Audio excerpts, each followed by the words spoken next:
What's going on, y'all? Today we got a video about how to be productive, and it's kind of a stick figure drawing video. I bet it should be easy to understand and learn, and things to be more productive after work or in the morning or whatever your situation is.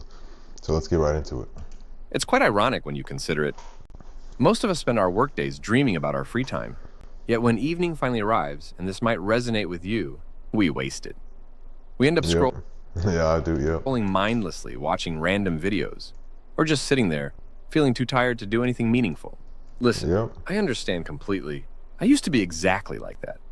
Actually, worse than that. I still am. That's why if I miss a few days on YouTube, it's days like this where I'm laid up, somewhat like this, man. I don't scroll. I don't doom scroll. But I'll binge watch either YouTube or Netflix, usually news YouTube, and after work I feel tired. I do. That's what I feel like. Every evening was just a blur of exhaustion and missed opportunities. Until Yeah. something transformed how I spend my after work hours. Before you think, oh, great, another set of impossible habits, pause for a moment. What you're about to learn isn't another collection of rigid rules or unrealistic routines. These are proven strategies Joe. that I've seen work time and time again. Strategies that work with your natural energy, not against it. They're simple changes, and I mean genuinely simple, that transform your evenings from recovery time into growth time. In the next few minutes, and consider taking notes for this, we'll explore 8 powerful systems that work together to help you reclaim your evenings.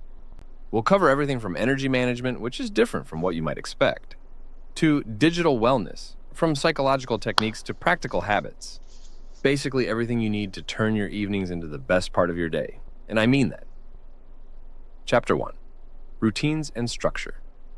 The way you spend your evenings actually shapes your entire life. But most people get it all wrong about fixing their after-work hours. They focus so much on time management, when what they really need is energy management. Consider this for a moment. Your evening isn't just numbers on a clock. Really, it's about your Yeah, after you get off work, really any job, it's very rare that you have like a whole lot of energy. You're not jumping off the wall with energy unless you drink coffee or something. After work, most people will feel tired. They just want to take a nap or eat some food and just lay down and just relax. And that's perfectly fine. It makes sense. But, you could be doing something else because you have the energy, but you just got to use it in the right places. I think that's where he's going with this. energy levels, your mental state, your ability to actually enjoy life after work. And that's exactly what we need to work on together. Let's start with something I consistently practice, the shutdown ritual. It's beautifully simple. When you finish work, just stand up, take 3 deep breaths, and physically close your laptop. What makes this effective, it's not just some cute habit. It's actually a psychological trigger that tells your brain, work mode off. Next, most people tend to Okay. stumble. We need to implement a strategy known as the 90-minute evening block system. Your brain naturally works in 90-minute focus cycles. Instead of seeing your evening as this one big chunk of free time, which, let's be honest, can feel overwhelming, we're going to break it into what I call power blocks. I'll explain. Block 1, recovery. This is your decompression time. No decisions, no planning, just pure recharge. And yes, you need this. Block 2, growth. Whether it's learning something new, getting some movement in, or working on a hobby, this is when your energy starts climbing back up. Yeah. Block 3, connection. Your energy is balanced now, making it perfect for quality time with family or friends. Something unexpected, and this transformed my approach. Reverse scheduling. Most people, they plan from morning to evening. But consider this. Your evening affects your morning more than your morning affects your evening. So we're going to flip the script. Start with when you want to sleep. Your evening affects your morning more than your morning affects your evening. So the things you do in your evening are more important than the things you're doing in your morning. Apparently, that's what he's saying. So let's see what he says. Then structure your evening blocks backward from there. And finally, the 2-minute evening reset. Every time you switch activities, take just 2 minutes to physically reset your space. Clear your desk, adjust the lighting, change your clothes if you need to. These might seem like small actions, but they create profound changes. They have a massive impact. Chapter 2. digital wellness. Let's discuss something that affects all of us. A well-designed evening requires digital boundaries. Consider this comparison. Vampires drain energy in those old movies? Hmm. Well, your phone and laptop are like that. They're energy Yeah, vampires, quietly draining your evening potential. I gotta stay off YouTube unless I'm getting ready to post something like this. Gotta stay off YouTube, man. That's my habit.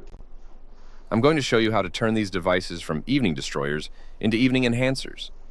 Let me share an unconventional approach. I call it app mortality. The challenge? Every evening, delete one app from your phone. A common concern is, but what if I need it tomorrow? And that's fine, you can always reinstall it. But what's remarkable is that 90% of the time, you won't even remember which app you deleted. Here's another approach. I call it the analog hour. It's beautifully simple. 1 hour before bed, your devices go to sleep before you do. But the crucial element that most people miss, don't just turn them off. Actually put them in a different room. Consider this. Your bedroom becomes this amazing sanctuary instead of feeling like a satellite office. To be clear, digital minimalism isn't about living like it's 1985. It's about using technology intentionally. Yeah. What's effective? Choose 3 essential apps for your evening. That's it. Everything else, I've learned it's just digital noise. Another effective approach is what I call I agree. screen life separation tactics. The idea is to create physical barriers between you and your screens. For example, try putting your charger in the kitchen. Keep your laptop in a drawer. Use a real alarm clock instead of your phone. These might seem like such small changes, but they build what I like to call a fortress around your evening peace. Hmm. Remember this. Technology should serve your evening, not steal it. These aren't just rules I'm sharing with you. They're really keys to unlocking the evening you deserve. Chapter 3, Psychological Techniques. Now that we've handled our devices, we'll focus on something equally important, our minds. Your mind is essentially the control room of your evening.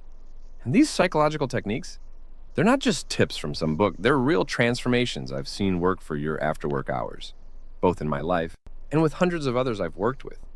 An important insight that changed how I think about screens, what I call digital sunset protocols. Consider this. Your brain doesn't distinguish between digital light and sunlight. Yeah, I have a thing on my phone. I think if you have an iPhone, you can change it where it's basically after nighttime or whenever the sun goes down, it automatically shifts into night mode. If you have an iPhone, you can try it right now. You can shift it into night mode if you swipe down and then go to the brightness, hold down the brightness, and it'll show you the options at the bottom of the screen. And you can hit night mode, and that'll like make your brain feel more comfortable falling asleep when you're on your phone at night, basically. Because when you see your brain sees the blue light, and the blue light makes your brain think of that as daytime, because daytime has the blue sky and whatnot. Biological evolution junk. Basically, night mode on your phone is meant to help you fall asleep, or at least be comfortable in the nighttime. So when you're staring at those screens until midnight, your brain thinks it's high noon. Yep. But the key insight isn't just about when you look at screens, it's about how you transition away from them. Something that transformed my evenings was creating what I call your evening sanctuary. And no, this isn't just about throwing some comfortable pillows around. It's actually about building a space that tells your brain, this is where transformation happens. Think dim lights, soft textures, calm colors. You see, your environment speaks directly to your subconscious mind, almost like a whisper. An interesting technique is future self-journaling. Hmm. Every evening, try writing a letter to your morning self. But the psychological element that makes all the difference. Don't write what you should do. Instead, write how you want to feel. You see, your brain has this amazing ability to reverse engineer the path to those feelings. Speaking of mindset shifts, consider what I call the evening. Write down how you want to feel. I like that. And then basically what he's saying is, after you write down how you feel, your brain is automatically going to want to feel that way. And then you're automatically going to feel obligated to do certain things to feel that way. I feel like that could work. I feel like, yeah, it seems like it makes sense. Energy debt mindset. Most people see their evening as borrowed time from tomorrow. But the shift I recommend, stop thinking this way. Your evening isn't a debt you're paying. Think of it as an investment you're making. Each restful moment is actually building tomorrow's energy reserves. This approach is powerful. It is called the decision elimination strategy. By evening, your decision-making muscles are literally exhausted. So what works best? Eliminate every possible decision. Lay out tomorrow's clothes. Pre-plan your meals. Set up your morning space. Your future self will appreciate this. Chapter 4. Mindfulness and Emotional Intelligence Practices. The way we manage our thoughts naturally guides us to understanding our emotions. Your emotions aren't something you need to manage. They're actually signals waiting to be understood.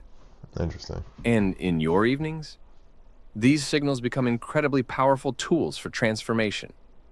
First up, something unexpected: micro-meditation moments. Now, forget everything you know about sitting for an hour in lotus position. We're going to think smaller, much smaller.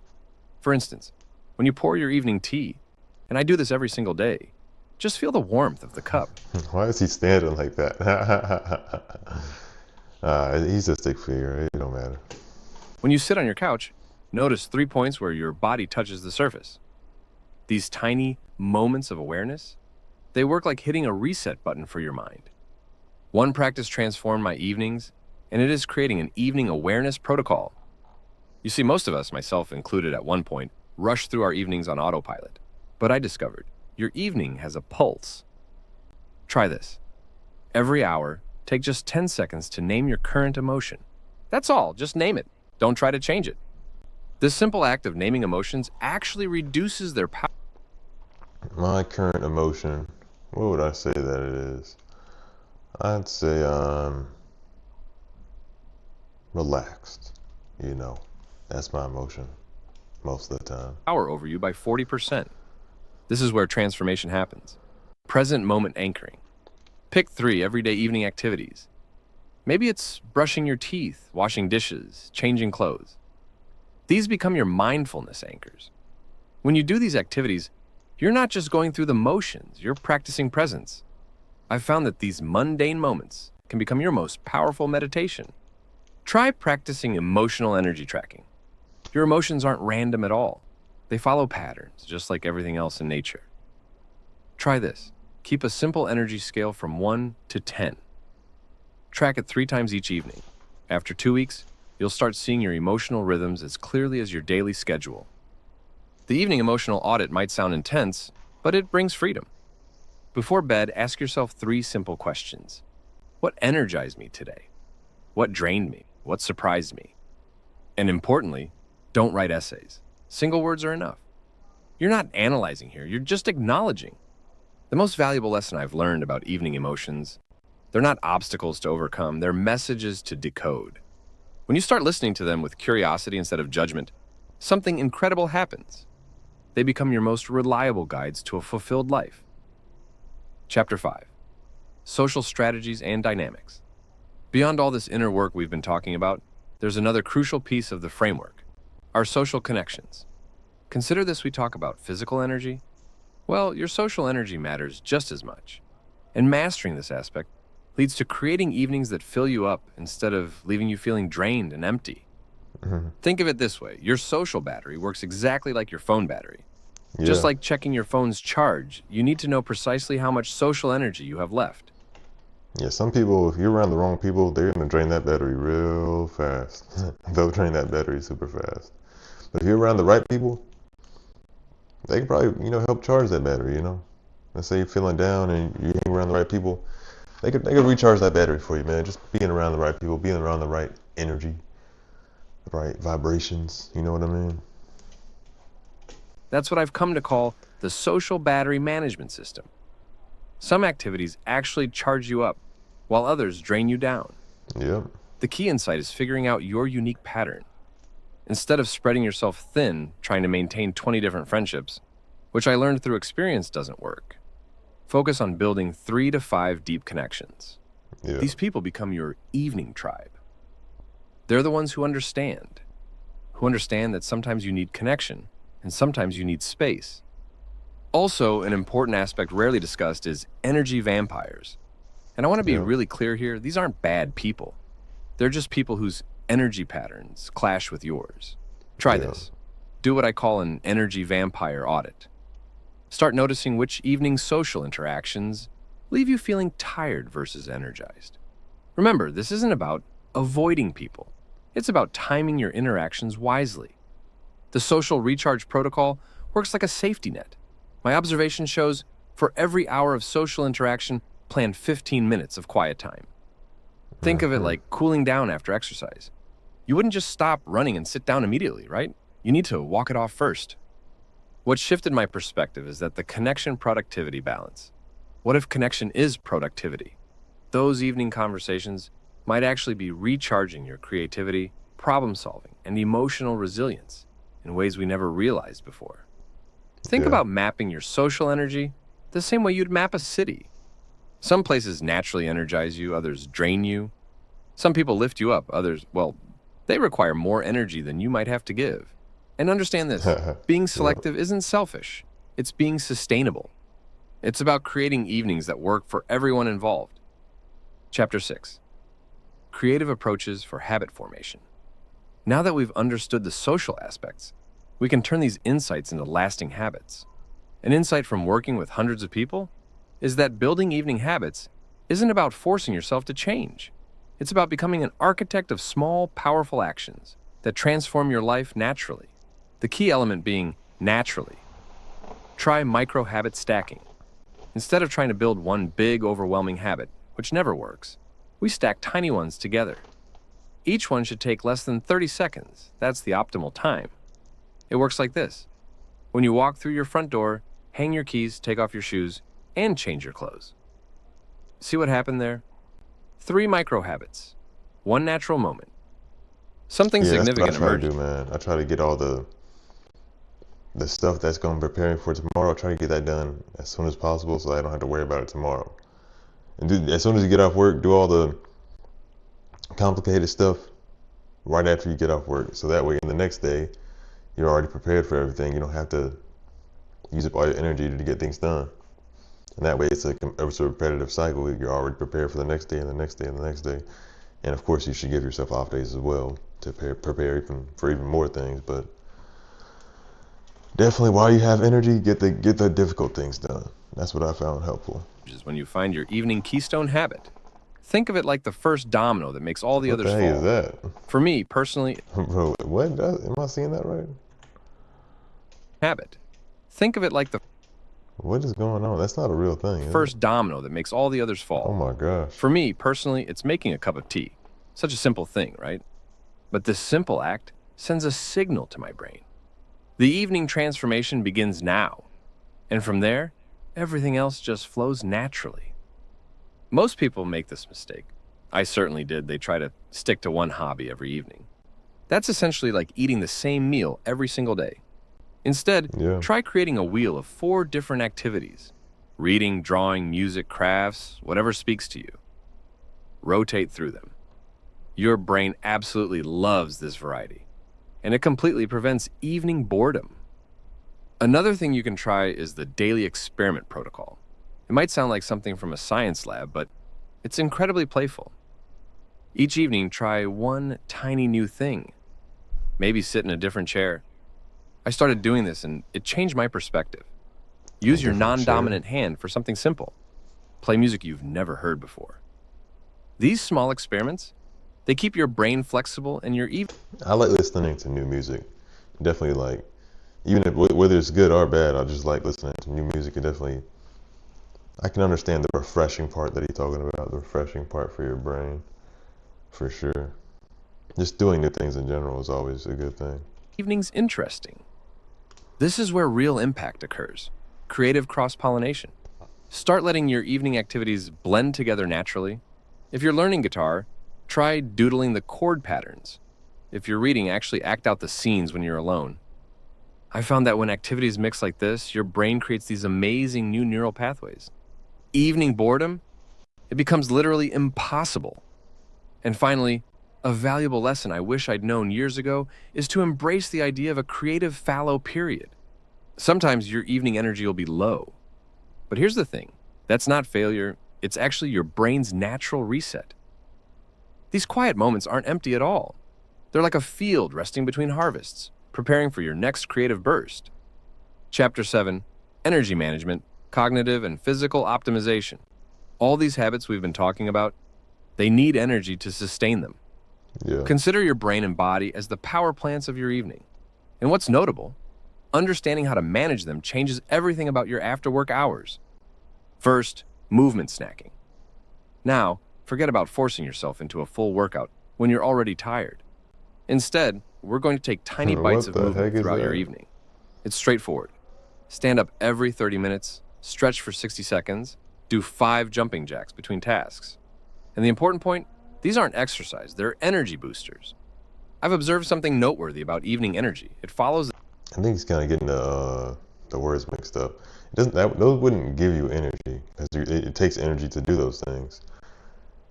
But what it would do is get your blood flowing, and then from there, basically, your body will be more warmed up. It gets the gears turning in your body as if it were a machine, and then you'd have more. Your body feels more comfortable doing things. But those things, they don't give you energy. You know what I mean? It's a little bit different. But I can get where he's coming from to simplify things. That does make sense. this natural curve. Visualize like a wave. It doesn't stay flat, and that's beneficial. From 5 to 7 p.m., your energy naturally dips. We all feel it. Then from 7 to 9, it rises again. After 9, it should gradually descend to prepare for sleep. Working with this curve, not against it, that's the real secret to mastering your evening energy. Try this technique, the energy audit. Think of yourself as a personal evening scientist. For 1 week, rate your energy every hour from 1 to 10. Write down what you're doing, eating, thinking. You'll start seeing patterns emerge. Some activities drain you, others recharge you. And remember, this isn't about judgment, it's about discovery. Now, this next concept is mental energy preservation. Your brain has this finite amount of decision-making power each day. By evening, it's running low. That's why we need to establish your evening thought diet. You've got to be selective about what deserves your remaining mental energy. Social media scrolling? That's essentially junk food for your brain. That's Mental a energy. kid playing game and Social media. scrolling. That's so real, man. These kids. He might have his phone and his little game, and he might be watching TV as well, bro. That's real. That's real life. Scrolling? That's essentially junk food for your brain. But deep conversation or creative work, that's brain nutrition. Your evening energy isn't about pushing through tiredness. It's about really understanding your natural rhythms and honoring them. When you work with your body's wisdom instead of fighting it, your evenings transform from exhausting to energizing. Chapter 8, Integration Strategies. Everything we've explored so far comes together in these final integration strategies. And these aren't just supplementary tips at the end. They're the framework that makes all other evening practices stick together naturally. The life-work separation ritual works as your daily bridge. You see, most people try to build this solid wall between work and life, but that actually creates more tension than it solves. Instead, what we're going to do is build a bridge. Picture creating a 15-minute transition space. With each step across this bridge, you're moving further from work mode and closer to life mode. A key insight about boundaries, it's not about building walls at all. Think about training a puppy for a moment. You know how gentle, consistent guidance works better than harsh rules? That's exactly what we're doing here. When work tries to creep into your evening, and it will try, don't fight it. Simply guide your attention back to your personal life, just as you gently guide a puppy back to its bed. Finally, we come to what ties everything together, the whole life integration framework. Your evening isn't some separate part of your life. It's actually the foundation of it. Every single evening activity either builds or drains your life's energy. Yeah. The key is choosing activities that fill you up, creating spaces that lift your spirit, and building relationships that light up your world. When you do this consistently, your evening transforms into this beautiful daily celebration of who you're becoming. And hey, if you like this video, Well, don't there forget we to go. subscribe. I like that video. A lot of good wisdom there by this guy named Productive Peter. And yeah, I like how he was saying things about your rhythm. Like every day you have your body wants to use your energy, then rest, and then get back up and do it again. That's really I find it to be true in my life at least. I get off of work and I try to rest. Sometimes most days I try to rest, and then some days I can't rest because I got things to do. But there's definitely truth in that, and taking advantage of what your body wants and needs, and when it needs it, you can probably take advantage of that and have more energy, or use what energy you already have more wisely. And with that, you'll be able to do the things that you want to do the things that you would normally think that you don't have time to do. All right. This video was very helpful for me. Hopefully it was helpful for you as well. And if so, please like, comment, and subscribe. I know I didn't commentate too much on it, but you can still hit that subscribe button, man, if you want to. Like, comment, subscribe. And that's it. I hope y'all have a blessed day. Hopefully you found this useful. Hopefully y'all have a blessed day. My energy is down, as you can see. Have a blessed day. I'm out.